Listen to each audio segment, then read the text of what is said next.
Tollywood পুরো শোকাহত। আমি তোমার সকালে পোস্টটাও দেখেছি। কি বলবে যে দেখো, ও তো আমার পরিবারের একটা অংশ।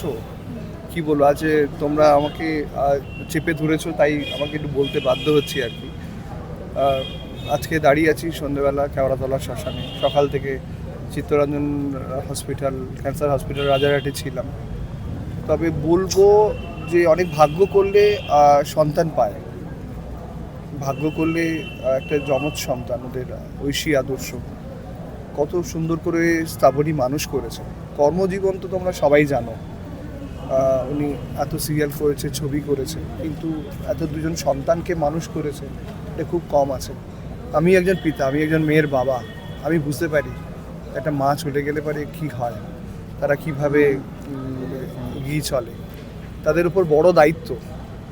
তো শ্রাবণী বরাবরই বলতো যে আমার ছেলে মেয়ের পাশে থেকো, দেখো। As a father, as a বন্ধু, যেভাবেই হোক না কেন, অ্যাজ এ পরিচালক, যেভাবে একজন শিল্পীকে হারায়, তেমনি সত্যি আজকে শ্রাবণীকে হারিয়ে আমি এবং আমার পরিবার সত্যি শোকাহত। বহু বছর আমরা একসঙ্গে, এমনও দিন গেছে মেট্রো করে থিয়েটার দেখতে গেছি, গাড়ি টেকনিশিয়ানে পার্ক করা, দুজনে মিলে টিকিট কেটে থিয়েটার দেখতে গেছি।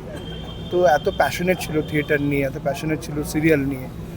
ইভেন আমি বলবো যে আমি যে এখন সিরিয়ালটা করি জোয়ার বাটা, আমাদের হিরো রাজি হচ্ছিল না নানান কিছু নিয়ে। ও রাত্রিবেলা 12টা-1টা নাগাদ ফোন করে অভিষেককে বলেছে, প্লিজ কর, তুই বুঝতে পারছিস না কী শিখবি, কী জার্নি হবে তোর। কেন, যেহেতু সোহাগ চাঁদ করেছিল, তো সেখানেও অভিষেক হিরো ছিল। তো আমি যে একটা প্রোডাকশানে নেই, অন্য একটা প্রোডাকশানের দায়িত্ব নিয়ে, এবং এটাও শুনেছি বা এটাও জানি প্রচুর হিরোইনদের বা বন্ধু সমকালীন যারা অভিনেত্রী রয়েছে, তাদেরকে ফোন করে বলতে, এই তোর কাজ নেই কেন, আমি ওকে ফোন করে দিচ্ছি, তুই যা, সেখানে যা, কাজ কর। আমি বলে দিচ্ছি প্রোগ্রামারকে, আমি বলে দিচ্ছি এই প্রডিউসারকে। তো সেটাও করতেন। তো রেসপন্সিবিলিটি ওর শুধু নিজের ছিল না, সংসারের ছিল না, অভিনেত্রী হিসাবে অন্য অভিনেত্রীদের নিয়ে চিন্তাও ছিল। তো আমার একটা প্রোডাকশন হাউস ছিল, বাবুবণিক প্রোডাকশন, এখনও রয়েছে, কাজ করি না আলাদা প্রশ্ন। সেখানে একটা সিরিয়াল চলতো জাহানারা বলে, কালার্স বাংলায় হতো, সেখানে হিরোর মাও করেছেন। তো সম্পর্কটা আরও গভীর, দিন দিন আরও গভীর হয়েছে আমার পরিবারের সঙ্গে, আমার স্ত্রীর সঙ্গে, আমার সন্তানের সঙ্গে। ঐশী আদর্শের সঙ্গে যখন মিশি, তা ওই সন্তানদের মনে হয় নিজের মতো করে আগলে নিয়েছি, আগামী দিন ভবিষ্যতেও আগলে রেখেই চলবো। শেষটা ওরা, বাঁচার ইচ্ছে ছিল যেটা দেখো, কে মরতে চায় বলো, কেউ তো মরতে চায় না।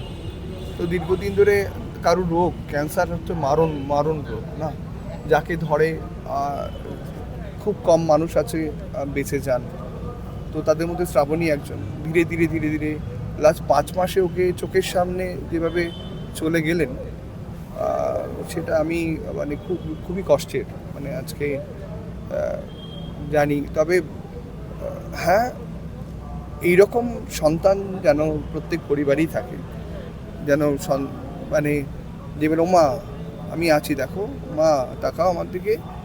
এরমভাবে পাগলের মতো কজন সন্তান তার মা বাবাকে আগলে রাখে, সেটা আমি মানে প্রথম দেখলাম। সঙ্গেও দেখি, বাড়ির পরিবারেও দেখি, আমার ছোটো মামাকেও দেখি, আমার এক দাদা আছেন সুদীপ্তদা, তাকেও দেখি। মা বাবাকে এরকম আগলে রাখা মানে ভগবানের সমকালীন। তো শ্রাবণী গিয়ে শান্তি পাবে নিশ্চয়ই, ভালো থাকুক। আগামী প্রজন্মর জন্য প্রচুর কিছু করেছে। বাবুদা আদর্শ পোস্টও করেছিল যে একটা অঙ্কের ওদের টাকার প্রয়োজন ছিল লাস্টে না, চিকিৎসার সেরকম জন্য। কোনো ব্যাপার নেই, এটা একটা মানে চেষ্টা করেছিলেন। দেখো, শ্রাবণী তো শুধু আমাদের না, অনেক সংগঠনের সঙ্গে যুক্ত ছিল। কোনো সংগঠন চেষ্টা করেছে, এটা তুমি চেষ্টা করো যে ওর ভালো হোক, ও চেষ্টা করে ভালো হোক। তেমনি আরেকটি সংগঠন চেষ্টা করেছিল যে শ্রাবণীকে যদি 1টা টাকা হেল্প করতে পারি তার লাভ হয়, সেইটা জন্য। এটা নয় যে তার পাশে তার ছেলেরা দাঁড়িয়ে হেল্প করেনি বা শ্রাবণীর একজোট হয়ে থাকেনি। তো এইটা নয় যে খুব ক্রাইসিসে পড়েছিলেন, চিকিৎসা হয়নি, এরকম ব্যাপার নেই। তো আজকেও ভুল একটা বার্তা গেছে যে শ্রাবণীর বডি কেউ নিচ্ছে না, এরকম মাটিস ফোরাম থেকে ফোনও গিয়েছিল। এটাও নয়, একটা ছেলে যে পাগলের মতো দিন রাত এক করে তার মার পাশে ছিল, সেটা তো দর্শনীয়। মানে আমি নিজে চোখে দেখেছি বলে, আমি প্রত্যক্ষদর্শী বলে বলতে পারছি। তো ভুল বার্তা নয়, একজন মা যেরকম এরকমই সন্তান পান, আমার শুধু এইটুকুনি বলার। এবং শ্রাবণী সত্যিই ভালো থাকবে, ভালো থাকুক। আমাদের ওনার কাজ সবাই দেখেছি, সিরিয়াল বলো সিনেমা বলো, সবাই জানে। শ্রাবণী বণিক প্রত্যেকের মনে মনে বেঁচে থাকুক, আগামী প্রজন্মের কাছে বেঁচে থাকুক, সেই চাই। আর খুব ভালো মানুষ, অসম্ভব ভালো মানুষ, অসম্ভব ভালো মানুষ। কাউকে আপনি ছাড়া কথা বলেননি কোনো দিন, সবাইকে উপকার ছাড়া করেননি। আমার নিজের চোখে দেখা বহু ঘটনা, সবসময় পাশে থেকেছে। আপনি প্রোডাকশন করলে আমি থাকবো পাশে, হেল্প করবো। আর্টিস্টদের হেল্প করেছে, টেকনিশিয়ানদের হেল্প করেছে, আর কি বলবো বলো। টলিউডের latest update, gossip and entertainment পেতে সাবস্ক্রাইব করুন শুধুমাত্র সিটি সিনেমা আর ফলো করুন সিটি সিনেমার Instagram, Facebook, Twitter and ShareChat page.